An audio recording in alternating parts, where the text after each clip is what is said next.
చేరి వచ్చినటువంటి దేవుని పిల్లలైన మీ అందరికీ యేసుక్రీస్తు వారి పుణ్యనామమున శుభములు, వందనములు. ఏదైనా సాధించాలని మనిషి అనుకుంటాడు. నేను చెప్పే ఈ మాటలు ఖచ్చితంగా వినాలి మీరందరూ. అంత దూరం నుంచి మీకోసం వచ్చాం కదా, విందాం. చక్కగా మీకు అర్థమయ్యేలాగానే నేను చెప్తాను. ఓకేనా? పట్టుదల, అది ప్రార్థన కావచ్చు, ఇంకో విషయం కావచ్చు. ఏదైనా ఒక పట్టుదల అంటే మనకు చాలా ఇష్టం, అది నెరవేర్చుకోవాలనని. పట్టుదల అంటే అది నెరవేర్చవాలా. పిల్లల దగ్గర నుంచి ఇలాంటిది మనం వింటుంటాం, చూస్తుంటాం. పిల్లల దగ్గర నుంచి ఏదైనా వారు కావాలనుకున్నప్పుడు ఒక సైకిల్ కావాలనుకుంటారు, ఒక బైకు కావాలనుకుంటారు. యవనస్తులు అయితే, మరీ చిన్నపిల్లలు అయితే బిస్కెట్ కావాలనుకుంటారు, చాక్లెట్లు కావాలనుకుంటారు. లేదు అని అన్నారనుకో, వాడు ఊరుకుంటాడా? మనం తెచ్చి ఇచ్చేంత వరకు ఎడమొకటమేడా కింద పడి దొల్లి ఇస్తే అప్పుడు సైలెంట్గా ఉంటాడు. వెంటనే నవ్వుతాడండి. అదేంతో అంతసేపు ఏడ్చి వాడు కోరుకున్నది అది ఇచ్చిన వెంటనే నవ్వేస్తాడు. భలే యాక్టింగ్ కదా. దేనికోసం అంతసేపు చేశాడు అంటే పట్టుదల, సాధించడం అంటారు దాన్ని. కోరుకున్నది సాధించడం అని అంటారు దాన్ని. అది చిన్ననాటి నుండే అలవర్చుకున్నారు.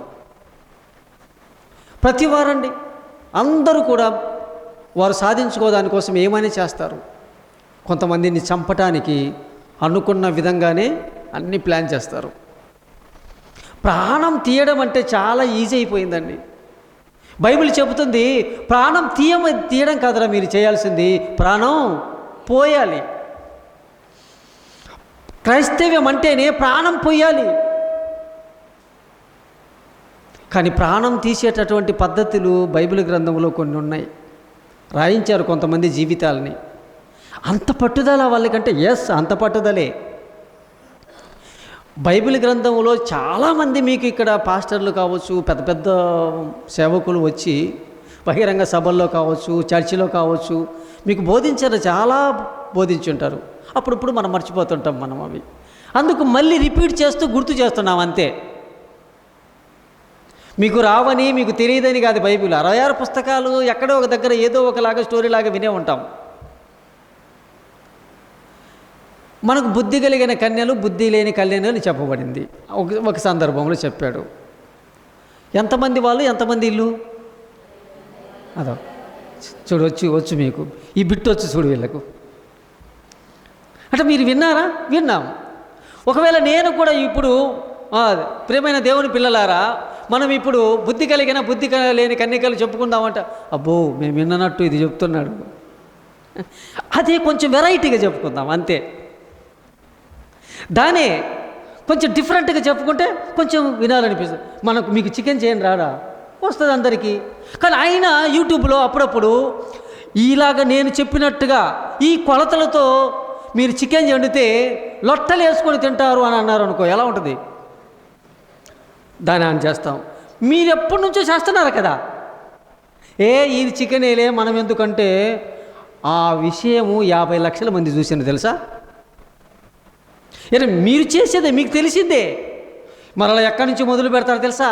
మీకు తెలిసిన ఈ సందర్భమైనా వారు ఎక్కడి నుంచి మొదలు పెడతారంటే, ముందుగా కేజీ చికెన్ తీసుకొని దానిని బాగా కడిగి ఒక బాండెలు, ఒక పెన్నము పొయ్యిన పెట్టి సన్నని అదే కదా చెప్తారు, స్విమ్లో పెట్టి ముందుగా సన్నగా తరిగిన ఉల్లిపాయలు వేసి దూరగా గోల్డెన్ కలర్ వచ్చినంత వరకు వేయించి అంటారు. ఇదే కదా చెప్తాం.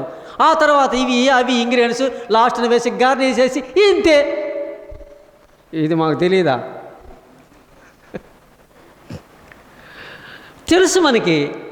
చేసే విధానం కొంచెం అంతే, కొత్తగా చేశారు అంతే.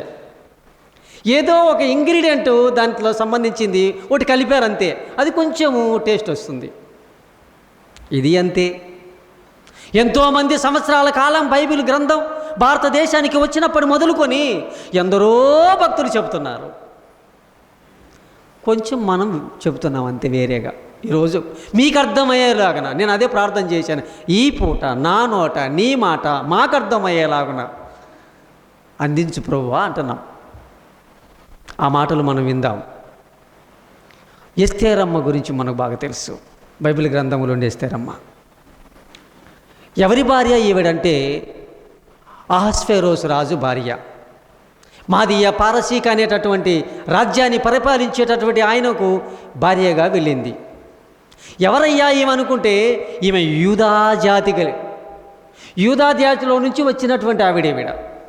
సరే, రాజు కోరుకోవడం ఈమె అందాన్ని, ఈయన మంచితనాన్ని, ఈమె సుగుణాలను చూసి భార్యగా చేసేసుకున్నాడు. అదే చోట వీళ్ళ అమ్మ నాన్నలు చనిపోతే పెంచుకున్నటువంటి మొర్దెకై ఒక ఆయన ఉన్నాడు, అక్కడ భటుడిగా పనిచేస్తాడు. ఈయన పెంచిన ఆవిడేమో రాణిగా కూర్చొని ఉంది కోటలో, ఆయనేమో ఒక భటుడిగా ఉన్నాడు. ఎవరైనా ఎప్పుడైనా మన కూతురు కలెక్టర్ అనుకుంటే టీ స్టాల్ నడిపిస్తారా? తండ్రి నడిపించాడు. ఇంకా నాకేం అవసరం, మా కూతురు కలెక్టర్, జిల్లా కలెక్టర్ మా కూతురు, లేకుంటే మా కొడుకు పలానా జాబ్ చేస్తున్నాడు, ఆ జాబ్ చేసే ఆ పిల్లలు కూడా అంటారు, నాన్న ఈ కష్టాలు తీరిపోయాయి, ఇక నుంచి నువ్వు ఈ పని చేయాల్సిన అవసరం లేదు అంటాం. కానీ యూదులు అలాగా కాదు. నీది నీదే, నాది నాదే. కష్టపడకుండా ఎవడు కూడా భోజనం చేయకూడదు. ఇది పద్ధతి బైబిల్. కష్టపడకుండా ఎవడు భోజనం చేయకూడదు. అందుకబట్టి నాకు ఇష్టం నాదే. నువ్వు ఈరోజు సింహాసనం మీద కూర్చున్న మాత్రాన నేను భటునిగా ఉండకుండా ఉండను. రాజు దగ్గర భటునిగా అక్కడ కావిలు ఉంటాడు. ఒక సమస్య, పెద్ద సమస్య వచ్చి పడింది. ఏంటయ్యా సమస్య అంటే, భటులు రాజులు వచ్చినప్పుడు నమస్కారం అండి అని అన్నారు కదండి. ఇలాంటి సెల్యూట్ చేయాలి కదా, అదొక డిఫరెంట్గా చేయాలి. అది సోల్జర్స్, పోలీసులు ఒకలాగా చేయాలి, మిలిటరీ వాళ్ళు అయితే మరీ నీళ్ళు కొని మరీ ఇలాగ ఉండాలి, ఆ సెల్యూట్ అలా కొట్టాలి. ఆర్మీలో అండి కొంతమంది మాకు తెలుసు కాబట్టి ఎప్పుడైనా చూసినప్పుడు చెప్తుంటాం. అక్కడెక్కడో ఆఫీసర్ వెళ్తుంటాడు, చాలా దూరం, వాళ్ళకి పెద్ద గ్రౌండ్, రెజిమెంట్, బ్యారక్లు పెద్ద పెద్దవి ఉంటాయి, అది గుడారాలు అవన్నీ. అక్కడెక్కడో ఉంటారు వాళ్ళు ఎక్సర్సైజ్ చేసుకుంటూ. ఇక్కడెక్కడో పెద్ద ఆఫీసర్ వెళ్తుంటాడు చాలా దూరంలో. కానీ ఆయన చూడకపోయినా అక్కడ ఉండేటటువంటి ఆ సైనికుడు రామ్ రామ్ సాబ్ అనాలి, గుడ్ మార్నింగ్ అంటామే, అలాగా అక్కడ వాళ్ళు రామ్ రామ్ సాబ్ అనాలి. ఆయన చూడడు, అసలు పట్టించుకున్నాడు, అయినా ఆ గ్రౌండ్లో ఆ మాట అనాలి. ఇఫ్ ఒకవేళ ఆయన చూశాడని అనుకో, ఏంట్రాయుడు నాకు నమస్కారం చేయలేదు అంటాడేమోనని ముందుగానే నమస్కారం చేయాలి. ఇది పద్ధతి. అలాగే ఇక్కడ రాజు వస్తున్నాడు అంటే, రాజు అయినా రాజు కింద ఉండే అధికారులైనా వారికి ఏం చేయాలయ్యా, ఇక్కడ ఉండే భటులు అంటే నమస్కారం చేయాలి. ఇంకా ఎలా అలాంటిదంటే వంగి చెయ్యాలి. రాజాది రాజా రాజమార్తాండే అంటే ఆయనకు నమస్కారాలు ఎలా చేయాలి తెలుసా? వంగి చేయాలి. మరి చాలా దీనంగా చేయాలి, అంత వంగి చేయాలి. ఇక రాజు ఎవరినైనా అధికారిగా పెడితే వారికి కూడా నమస్కారం చేయాలి. ముఖ్యమంత్రికి చేయాలి, ఆయన దగ్గర ఉండే పిఏకు చేయాలి, సామంత్రులకు చేయాలి. ఇది పద్ధతి, నమస్కారం చేసే పద్ధతి. అయితే ఈ మొర్దెకై అనేటటువంటి ఈ భటుడు అందరికీ రాజుకు చేస్తాడేమో కానీ ఆయన పెద్ద ఆయన కాబట్టి అని రాజు ఒక మనిషిని గొప్పగా చేశాడు, హెచ్చించేశాడంట. ఆయన పరిపాలనలో రాజు తర్వాత ఇంకొక పక్కన చేటు వేసి కూర్చోబెట్టి వీనికి మాత్రమే అన్ని విషయాల్లో మీరు మర్యాదలు ఇవ్వాలి అని చెప్పాడు. ఆయన పేరే హామాను. ఆయన పేరు హామాను, గుర్తుపెట్టుకుందాం, కొన్ని పేర్లు మాత్రమే.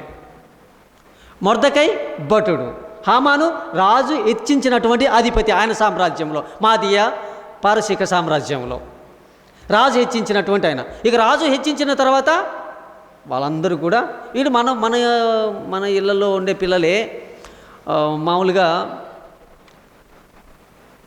పాస్టర్ ట్రైనింగ్ వెళ్ళిపోయి పాస్టర్ అయిపోయి ఇదే ఊరికి వేసారనుకో, అప్పుడేమంటారు, ఎరా సునీల్ అంటారా?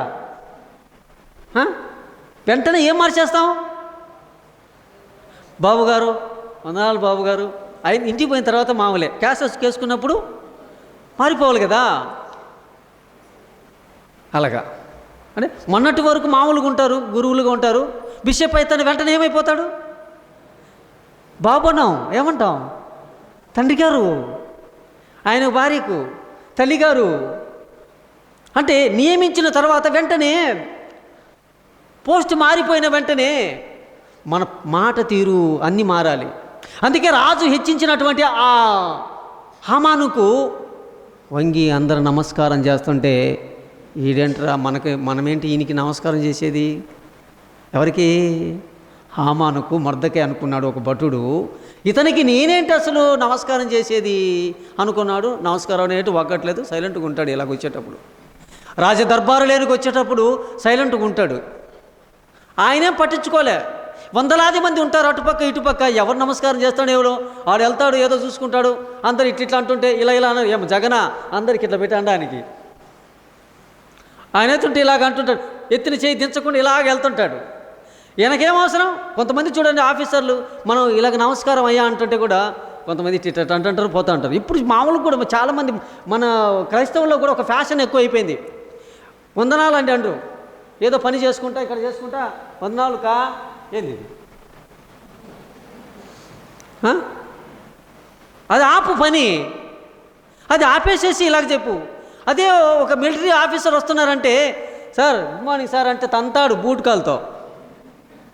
అన్నీ పక్కన పెట్టేసి సార్ ఇది సిస్టమ్, అది కాలు ఇలాగ కొట్టి బూట్ కాలు ఇలా కొట్టి ఇలా నిలబడి ఇలా కొట్టాలి, అది సిస్టమ్. అది ఇదేంటో వందనాలంటే ఒకప్పుడు ఇలాగా వందనాలండి అన్నయ్య సిస్టర్ అది పోయింది. ఏదో పని చేసుకుంటూ వందనాలా చెప్పకుంటే అదే కదా. ఇంకా కొంతమంది వందనాలంటే ఆయన చెయ్యి తండు వందనాలు ఇదే పొట్ట మీద పెట్టుకొని కదా. మనం ఎన్ని మిస్టేక్స్ చేస్తుంటాం అనేది. వందనానికి తిరిగి అందరికీ బైబిల్ చెప్ప ఒకరికొకడు చేతులెత్తి వందనములు చేతులు ఎత్తిందా లేదా? బైబిల్ ఎంత బాగా చెప్పింది, దాన్ని మనం పాటించాలి కదా మనము. అయితే ఆయన భటులు నమస్కారం చేస్తున్నారు లేదు ఆయన పట్టించుకోలేదు, కానీ హామాను పట్టించుకోలేదు. పక్కన వాళ్ళకు పుట్టిందండి, అరే మనమందరం నమస్కారం చేస్తుంటే వీడేంట్రా వీడు నమస్కారం చేయడు, 1 రోజు 2 రోజులు 10 రోజులు అసలు చేయట్లా, ఇంక అవ్వదు. ఇది మనం ఎవరికి చెప్పాలి? ఇది ఆయన అడుగుతే ఏమిరా నువ్వు నమస్కారం చేయలేదు, ముందు అడుగుదా. చెయ్యను అని అన్నాడు. అడిగితే ఈ విషయం ఎవరికి చెప్పారు అంటే హమాన్ దగ్గరికి వెళ్ళి అందరూ గుమి కూడిపోయి, ఆహా రాజు తర్వాత అంతే కదండి, పొగిడేటప్పుడు మన అవసరం కావాలంటే మన మాట ఎవరైనా వినాలంటే ముందు ఏమంటాం? మీ ఎదురింటి ఆమె దగ్గరికి పోయి మీకు అవసరం వచ్చింది, ఏదో ఉప్పో పప్పో ఏదో కావాలనుకుంటానే, అక్క కొంచెం ఏమన్నా ఉంటే పెడతారనరు అనరు. ఈ చీరలో మీరు బాగున్నారక్క అంటారు, అంతే అయిపోయింది కథ. ఉప్పెందుకు లెక్క ఆల్రెడీ పప్పే ఉంది తీసుకోపోనడానికి. ఎందుకు ఇలా అన్నాం కనుక. మిమ్మల్నే కాదు తల్లి, అందరూ ఎవరైనా వీళ్ళకైనా అవసరం ఉంటే నీ కటింగ్ చాలా బాగుంది హెయిర్ స్టైల్ అనగానే ఏం కావాలరా తీసుకో అనేలాగా. రీఛార్జ్ ఊరికనే చేయిస్తాలే నేను అంటే నైజం, మనుషుల యొక్క పద్ధతి మనస్తత్వాలు ఇలాగ ఉంటాయి. ఆయన దగ్గరికి వెళ్ళి హమాను గారు నమస్కారం, మంచిదే ఏంద్రా వచ్చారు? ఏం లేదు, మేమందరం నమస్కారం చేస్తుంటాం వంగి వంగి మీకు, కానీ ఒకడున్నాడు వాడు చేయడయ్యా నీకు అని అన్నాడు. ఎవడోడు? ఫలాను వాడు. సరే చూద్దాం వీళ్ళు చెప్పింది నిజమో కాదోనని అబ్జర్వ్ చేశాడు. వంగలేదు, నమస్కారం చేయలేదు, ఇంకా కాలుద్దా కాలదా? మనదండి అందరూ పెడుతున్నారు, నీకు పలానోడు పెట్టలేదంటే అది చూస్తే వీళ్ళందరి నమస్కారాల కంటే ఆ పెట్టనోని దాని గురించే ఉంటుంది ఇంకా దిగులుగా. ఇంక అసలు వాళ్ళ భార్య పెట్టిన క్యారీ కూడా తినబుద్ధి కాదు. కూర్చున్న వెంటనే వాడు పెట్టలే నాకు నమస్కారం, వాడు పెట్టలే, వాడెంత, వాడి బతుకెంత, వాడు బతుకుడు వాడెంత, వాడి జీతం ఎంత, రాజు నన్ను పీఠం ఎక్కించి పైన కూర్చోబెట్టింటే అదే కదా దిగులు. ఒక మాట అనుకున్నాడు, వీడెవడు వీడు ఎందుకు పెట్టట్లేదు అంటే యూదుడు అంటండి, యూదుడు పెట్టట్లేదు అయితే వద్దు. ఈయన ఒకడం చంపడం నాకు పెద్ద పని కాదు, సింపుల్ అంట. వాడిని చంపడము నాకు సింపుల్ అనుకున్నాడు. మొర్దెకైని చంపించడము హమానుకు చాలా వెరీ సింపుల్ అంట. ఎందుకంటే రాజు తర్వాత ఆ పదవిలో ఉన్నాడు. ఇదేం చెబితే అది వింటాడు రాజు. వద్దు. అందుకే మనోళ్ళు ఎప్పుడెప్పుడు ఎవరినన్నా శపించుతూ ఒక మాట మాట్లాడుతుంటారు పల్లెటూర్లలో. మరి ఇప్పుడు ఇక్కడ ఆ పదం వాడతారో లేదో నాకు తెలియదు, కానీ మా కొంచెం చిన్నతనంలో ఉన్నప్పుడు నీ నారు లేకుండా పోనుని. ఏంటంట నారు లేకుంటే ఇంక ఇక్కడ ఏముంటుంది నాటడానికి? పొలం దున్ని అంత చేసి అసలే నారే లేదే. మొక్క రావాలి, పెద్దది కావాలి, పంట రావాలంటే ఏముండాలి అంటే నీ వంశం అనేదే లేకుండా పోవాలి అని భూతది. ఎక్కడికి ప్లాన్ వేసారో తెలుసా? మన వాళ్ళు నవ్వుకుంటుంటారు అర్థం కాక. కొంతమంది అంటుంటారు, సింపుల్గా చెప్తుంటారు, ఏమంటే తెలుసా, ఓరే నీ దుంపదెగా అని. అంటే అదేమన్నా పెద్ద తిట్టుమాట అండి? కాదు కదా. సింపుల్గా నవ్వుకుంటున్నాం. దుంప అనేది ఎక్కడ ఉంటుంది? పైన కిందన. అంటే ఎక్కడికి బొమ్మని? అది మొత్తానికి కిందకి బొమ్మని, అది అర్థం దుంపదెగ అంటే. మనకు తెలియదు వాటిల్లో ఆ భావం తెలిస్తే ఎంత సీరియస్ అవుతామో. నువ్వు నిలువున ఇట్టని సావాలరా అంటే ఏం రా అంటాం. నీ దుంపదెగ అంటే ఏమన్నాం? రెండు ఒకటే, డిఫరెంట్ అనమాట. అది తెలియట్లా మనకి. ఎవరిని చంపేయాలనుకున్నాడు? ఈయన ఒక్కనే చంపితే అవ్వదు. ఈ జాతి మొత్తాన్ని ప్రపంచవ్యాప్తంగా చెదిరిపోయిన 127 సంస్థానాల్లో ఎక్కడైతే యూదుడనే వాడు ఉన్నాడో వాడు మొత్తము చచ్చిపోవాల్సిందే, చంపేయాల్సిందే. అప్పుడు కానీ నా పగ చల్లారుదు అనుకున్నాడు. రంగం సిద్ధం చేయండి అనుకున్నాడు. రాజు దగ్గరికి వెళ్ళాడు. మొత్తం అంతా రాసేసుకున్నాడు. రాజా, రాజు చెబితే వింటాడు కదా. ఏమి చెప్పాడో నమస్కారం గురించి సంస్కారం గురించి చెప్పుకోకుండా ఏదేదో చెప్పేసి ఒకడున్నాడు వాడిని మనం చేసేయాలని అని చెప్పాలని మనసులో అనుకుంటున్నాడు. రాజుకు చెప్పలే. ఇంకా ఒక తీర్మానం మాత్రం చేయించుకున్నాడు. ఒక తీర్మానం చేయించుకున్నారు. మనకు రాజ్యానికి వ్యతిరేకంగా పావులు కలుపుతూ ఒక జాతి ఉంది, ఆ జాతి వలన మన సామ్రాజ్యానికి ముప్పు కనుక ఆ జాతిని నిర్మూలన చేయాలి మన 127 సంస్థానాలలో ఉండకుండా అని అన్నారు. రాజు వాకబు చేయలే, నమ్మకస్తుడు కదా అని. మరి ఏం చేయాలి? ఎక్కడైతే యూదుడు ఆ వంశాన్ని జాతిని గురించి చెప్పకుండా ఎక్కడైతే ఇలాంటి వాడు నీకు లోబడిన వాడు ఉన్నాడో వాడిని చంపేయాలి అంటే, సరే మరి మీ అనుమతి, పర్మిషన్ గ్రాంటెడ్ అన్నాడు. చట్టం చేశాడు. రాజు చట్టం చేసిన తర్వాత ఇంకేం చేయగలం? ఒకప్పుడు ఇప్పుడు చిన్నపిల్లలను చెరిపేసి మైనర్ వాళ్ళని చెరిపేసి ఒకటి ఏంటన్నా కొత్త చట్టం పెట్టారు, ఫోక్సో. దిశ చట్టం, ఫోక్సో చట్టం అప్పుడు లేవు, ఇప్పుడు పెట్టారు. అలాంటిది పెరిగిపోయింది కాబట్టి, తప్పులు చేసేవాళ్ళు ఎక్కువ అయిపోయారు కాబట్టి అందుకే ఇట్లాంటి కొత్త చట్టం పెట్టారు. రాజుకాలం కూడా అందుకే కొత్త చట్టం ఏంటంటే అంటే మన మీద తిరుగుబాటు చేసే ఏ వంశమైనా, ఏ రాజులైనా, ఏ జాతివాడైనా వాడు నిర్మూలం కావాల్సిందే ఎవడైనా అని అనుకున్నాడు. రాజు చట్టం చేశాడు. అబ్బా సంతోషపడ్డాడు రాజు చట్టం చేసిన తర్వాత. ఈ విషయం మొర్దెకైకి తెలిసిపోయింది. అక్కడ ఉన్నటువంటి యూదులకు అందరికీ తెలిసిపోయింది. అయ్యో మనందరినీ చంపేస్తారంట. ఎందుకు? భారతదేశంలో ఉండేటటువంటి క్రైస్తవులందరినీ జూన్ నెల 3వ తారీఖు లోపల ఎవడు భారతదేశంలో ఉండకూడదు, చంపేయండి. భారతదేశంలో చట్టం చేస్తే మీరు ఎలా ఉంటారు? ఏ చర్చి అయితే ఓపెన్ చేసి ప్రార్థనకు లోపలికి వస్తాడో క్రైస్తవుడని అనుకుంటాడో వాడినందరినీ నిలువున చంపేయండి అని అన్నారు అనుకోండి. మేము కాదండి, చూసుకో కావాలంటే మా ఆధార్ కార్డులో క్యాస్ట్ సర్టిఫికేట్ దాపరా చూపిరా. అది గట్టిగా నిలబడాలి. ప్రాణం పోయినా కుత్తుకలు తెగ నరుగుతున్నారని చెప్పిన ఇది క్రైస్తవ్యం. అంత ఈజీ కాదమ్మా. 2 పాటలు పాడేసేసి ఒక వాక్యం చదువుకొని ఆమేన్ స్తోత్రం వెళ్ళిపోదాం పంపుము దేవా. నో, మనల్ని ఇక్కడి నుంచి పంపించేంత వరకు దేవుడినే ఉండాలి. అది పంపుము దేవా ఇంటికి కాదు. ఈ శరీరాల్లో నుంచి ఈ దేహంలో ఉన్నటువంటి ఆత్మను పంపించినంత వరకు మనం జాగ్రత్తగా బ్రతకాలి. అది కోరుకుంటున్న దేవుడు.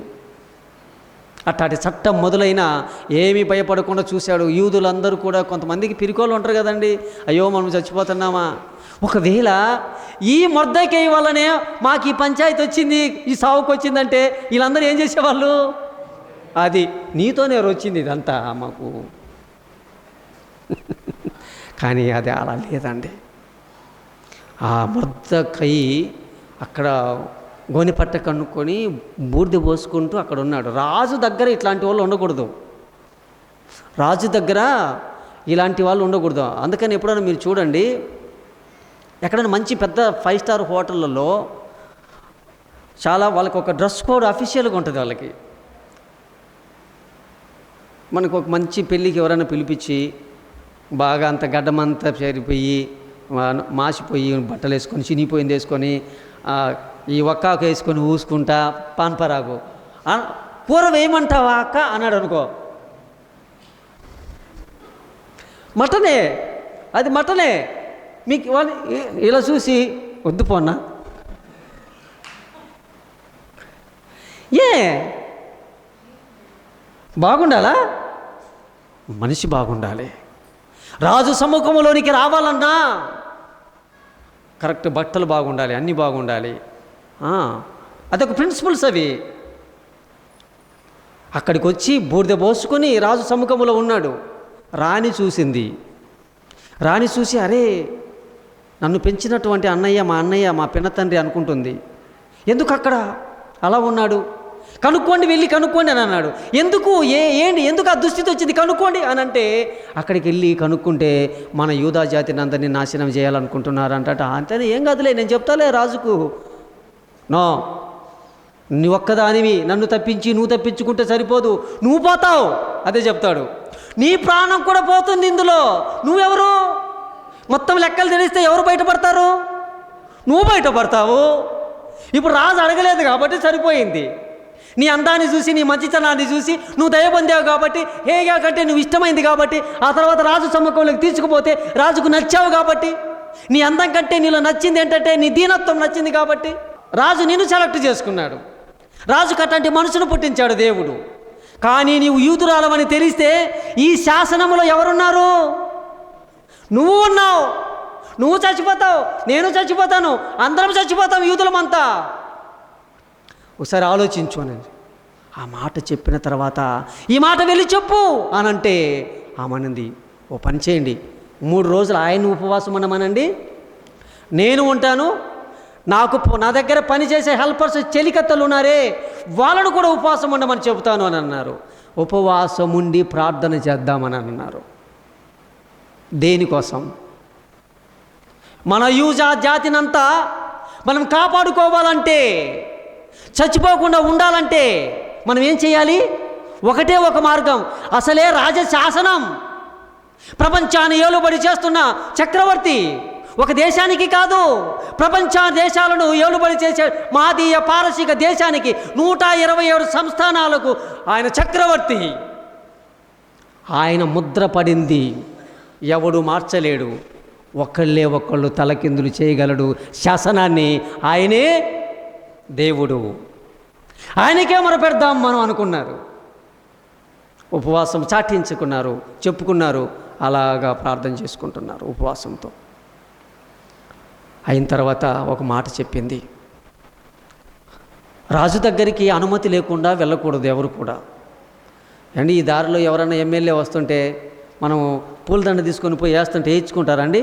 పక్కన ఎవరుంటారు? వాళ్ళ బాడీగార్డులు, సెక్యూరిటీ ఉంటారు.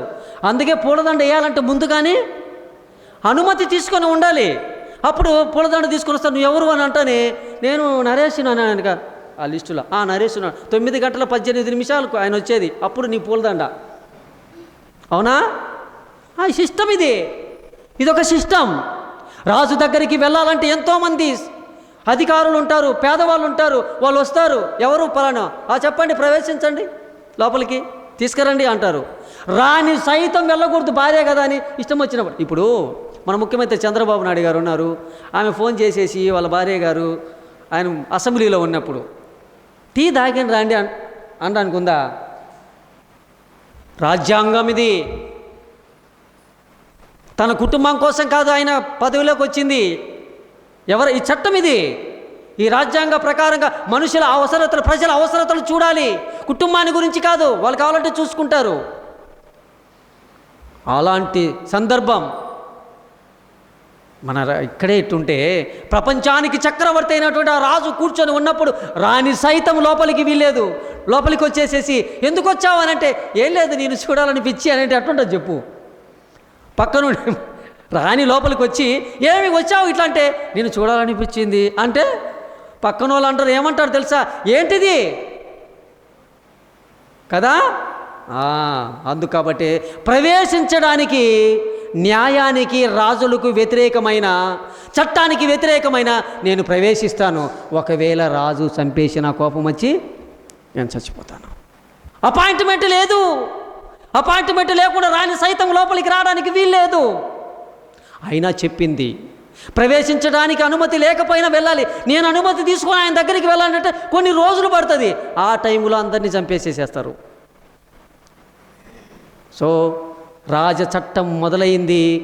ఆ తాకీదులన్నీ వెళ్ళిపోయినాయి. ఇప్పుడులాగా ఏంటైనా అప్పుడు అందరూ చంపించేవాళ్ళు. ఈ టెక్నాలజీ వచ్చిందంటే అప్పుడు ఈ టెక్నాలజీ లేదు కనుక అప్పుడు ఏం చేయాలి, ఒక 20 సంవత్సరాల కిందకి 25 ఏళ్ళ వెనక్కి అంటే 40 సంవత్సరాలు వెనక్కి వెళ్ళండి. ప్రియాతి ప్రియమైన తల్లిదండ్రులకు రాయనదేమనగా ఏంటి అంతే కదా. ఇంగ్లాండ్ లెటరు 20 పైసలు ఒకటి, 15 పైసలు ఒకటి, పైసలు అప్పుడు. ఇప్పుడు మీ పిల్లలకి ఏమి 5 రూపాయలు ఇచ్చినా తీసుకొని పక్కన పడేస్తారులే, కానీ ఎవడికి కావాలంటాడు వాడు. అలాంటి లెటర్ రాయాలి. ఎక్కడో ఉంటే లెటర్ రాస్తే 3 రోజులకో 4 రోజులకు వస్తే దాన్ని తీసుకొని చదువుకొని ఎన్ని రోజులకు వచ్చేది అన్ని రోజులకు వచ్చేది. బస్సులు వచ్చిన తర్వాత, ట్రైన్లు వచ్చిన తర్వాత, ఫ్లైట్లు వచ్చిన తర్వాత అవి ఏవి లేనప్పుడు అంచెల వార్లు అని ఉండేది. అంచెల వార్లు అంటే తెలుసా మీకు? తెలియదు, నేనే చెప్తాను. అంచెల వార్లు అంటే నేనే చెప్తాను. ఏంటో తెలుసా, ఈ ఊరిలో లెటర్స్ అందరు రాశారు. ఈ తీసుకొని వెళ్ళ కదా, ఈ ఊరికి ఒక పోస్ట్ మ్యాన్ కాకుండా ఆయన కింద ఇంకొక ఆయన ఉంటాడు. ఆయన ఒక కర్రకు పొడవాటి ఎదురుటి సన్నటి కర్ర తీసుకొని దానికి ఒక గజ్జె కట్టుకొని ఉంటారు. అది తీసుకొని బ్యాగ్ పైకి వేసుకొని నడుచుకుంటూ వెళ్ళాలి. ఏం లేదు కదా అప్పుడు. నడుచుకుంటూ వెళ్ళి ఇక్కడ నుంచి దువ్వూరికి వెళ్ళి దువ్వూరులో బ్యాగ్ వేయాలి. అక్కడ ఎవరిలో పోస్ట్ ఇస్తే చుట్టుపక్కల వాళ్ళి ఆ బ్యాగ్ ఈయన తీసుకొని ఈ బ్యాగ్ ఆయన తీసుకొని, ఇది అంచెల వాళ్ళంటే. అది కడపకి వెళ్ళే లోపల ఎన్ని రోజులు పట్టిద్ది కదా, నడుచుకుంటూ వెళ్ళాలి కదా. ఇది అంచెల వాళ్ళు తీసుకొని వెళ్ళేది. రాజు శాసనం మొదలైపోయింది, చంపేయమని పంపించేసేసారు. అంచెల వాళ్ళు తీసుకొని వెళుతున్నారు. ఈ లోపల ఇదంతా జరుగుతుంది. ఉపవాసము, ప్రార్థనలు, రాజు దగ్గరికి వెళ్ళడం, ఇదంతా. అది ఇంకా చాలా అక్కడికి చేరిందో చంపేసేవాళ్ళే. దారి మధ్యలోనే ఈ రాజు రాయించినటువంటి తాకీదులు తీసుకొని వెళ్ళిపోతుంటేనే అంతలోపల ఇక్కడ ఇదంతా జరిగిపోతుంది. దేవుని దగ్గరికి వెళ్ళడం, దేవుని దగ్గర మొరపెట్టడం. ఆ తర్వాత 3 రోజులు ఉపవాస ప్రార్థన అయిన తర్వాత రాజ సముఖంలోనికి వెళ్ళిపోయిందండి ఆవిడ. ఇలాగ వెళ్ళంగానే అక్కడ కూర్చొని ఉన్నాడు, చూశాడు. రాణి అంటే ఎప్పుడు రాదు కదా, ఎంత రెస్పెక్ట్ ఇచ్చింటే ఆమెకు అంత రెస్పెక్ట్ ఇస్తున్నాడు. దండం తీసేసుకున్నాడు, రాజదండం ఇలానే అన్నాడు. ఏంటి రాణి నీవు వచ్చినటువంటి విషయం ఏంటి అని అన్నాడు. రేపు చెప్తాను, కొంచెం పని ఉంది మీతో, రేపు చెప్తానయ్యా. సరే అయితే నా ఇంటికి మీరు విందుకు రావాలి అన్నట్టు మర్చిపోయాను. హమాను కూడా తీసుకొని రానండి. వచ్చేటప్పుడు హమాను కూడా తీసుకురండి. మనకు ఒక పెద్ద ఆఫీసరు, పెద్ద జిల్లా కలెక్టరు వచ్చి మన ఊరిలో ఎవరినన్నా పిలిచి వాళ్ళతో పాటు ఆ సుబ్బయ్యను కూడా తీసుకొని రా అంటే సుబ్బయ్యకి ఎలా ఉంటుంది కదా. ఎందుకు కలెక్టర్ నన్ను అందరి ముందు నన్ను భోజనానికి పిలిచిండ్రా, అది అక్కడ కూర్చున్నటువంటి వారందరిలో ఆయనను మాత్రమే ప్రత్యేకించి పిలిచే లోపల నీతో పాటు హమానును కూడా అనగానే ఆహా, ఇంటికి పోయి చెప్పుకుంటున్నాడు కదా, వాళ్ళ భార్యతో చెప్పుకుంటున్నాడు, నన్ను తప్పక రాని ఎవరిని పిలవలే, రాజును తర్వాత నాయనే. కానీ ఒక బాధ ఉందే. ఎవరితో? భార్యతో చెప్తున్నాడు. రాణి భోజనానికి పిలిచింది రాజును నన్నును అన్నా, మనసులో మాత్రం ఒక బాధ ఉంది. ఏంటంటే ఏంటయ్యా ఆ బాధ అంటే, వాని గురించే, మర్దకే గాని గురించి అంటుంటే మింగుడు పడ్డం లేదే అని. అవునా, ఓ పని చెయ్యి, రేపు కదా అక్కడికి వెళ్ళేది, ఈరోజే తేల్చేసే పంచాయతీ రాజు దగ్గర. నువ్వు ఎంత చెబితే అంతే కదా రాజు దగ్గర నీ మాట. అయితే ఓ పని చేయి, 50 మూరల ఎత్తు అంటే దాదాపుగా మన కరెంటు స్తంభం కంటే ఇంక ఎత్తు ఉంటుంది, అంత ఎత్తుది ఒక ఉరికుయ్య తయారు చేయించు అని అన్నారు. ఇంకా ఆయనకు చట్టం అమలు కాలే, ఇంకా పూర్తి కాలే, అంత లోపలనే వెపన్స్ తయారు చేస్తున్నారు ఆయన కోసం. ఒక పెద్ద ఉరికొయ్యను తయారు చేశారు. మొర్దెకైని ఉరి తీయాలని రెడీ చేసేసి పెట్టుకున్నాడు. సరే ప్యాటర్న్ మారిపోతుంది, ఇంతవరకు ఆపేద్దాం దాని గురించి.